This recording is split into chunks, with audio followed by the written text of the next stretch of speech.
So we decided to have this conversation because of what's going on with you in Canada. Oh, yeah. And that your clinical psychology license is in jeopardy because you have opinions about politics that they disagree with, which is a very dangerous and bizarre turn of events. Well, it's your fault, actually. I told you, I think, a week or so ago when we talked about this.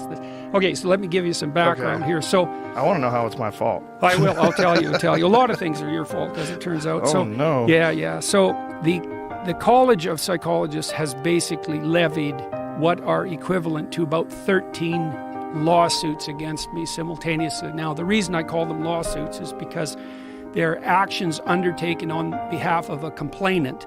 Now, the complainant can be anyone anywhere in the world who complains about me for any reason. They don't have to be former clients. They don't even have to be anybody I've ever met. They don't even have to have met anybody I've ever met. So, So it could be someone online. Well, it is. All this is pretty much, all these complaints are someone online. None of them are my clients, although half of them claim to be falsely. And the college didn't throw out their complaints despite that. So, which is really quite interesting. And what are the complaints? Well, okay, let's see. One complaint is about the tweet I made about Ellen or Elliot Page, and when I said that a criminal physician cut off her breasts and that pride was the sin. So now I'm in trouble again because I just said the same thing. One was about Sports Illustrated cover where they featured that overweight model, and I tweeted out "not beautiful," and I guess that was something like fat shaming. I don't remember exactly what the charge was. And then I criticized Justin Trudeau and a former staff member of Justin Trudeau and Jacinda Ardern. I made a joke about her I was going to New Zealand, and the New Zealand leftist press was freaking out, and I made this joke about bringing my alt-right trolls to New Zealand, and then I put in parentheses, or maybe they're just, ordinary people who are trying to clean up their rooms. So apparently that was casting the profession into disgrace. And then they submitted, one complainant from the U.S. submitted the entire transcript of our last discussion. So, I don't know how to defend myself against that, because apparently everything I say, and apparently everything you say too, is bringing the profession of psychology into disgrace. And I think they're most upset in that case about my comments about the inadequacy of climate models. And so, part of the reason I'm pursuing this action with regard to the Ontario College of Psychologists, well, there's two reasons, really. Well, three. One is, leave me the hell alone, guys. You've been on my case nonstop for 7 years.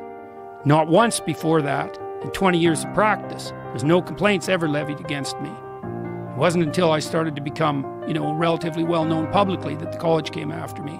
And 7 years of that gets to be a bit much, especially now that there's 13 lawsuits compiled up, and all of them are for political opinions, and half of them have been put forward on false grounds. But even that's not enough for me to engage in the battle. The reason I'm engaging in the battle is, well, first of all, you want me to do social media retraining so I communicate better according to your experts? It's like, experts by what criteria exactly? What's a social media communication expert? You got any documentation that even exists as a field? And how do you know that if you have that social media expert train me, that I'm going to be a better therapist? There's no body of data that suggests that in the least. So I'm not going down that route. We should explain that, because so I've already been sentenced, right? Yes. This isn't a threat by the college. This is what the situation already is. I haven't been hauled in front of their disciplinary board yet, but they've already convicted me of disgracing the profession and sentenced me to an indefinite period of re-education. And that's the second most serious punishment that they can levy against a professional. The first is to take away the license. The second is to undergo this retraining and to publicly announce the necessity for that, which they've already done in my case. And so now I have to sit down with these experts at my expense for an indefinite period of time until I'm trained properly, whatever the hell that means, by the criteria of the so-called experts and the college. And that isn't pending an investigation. That's already in place.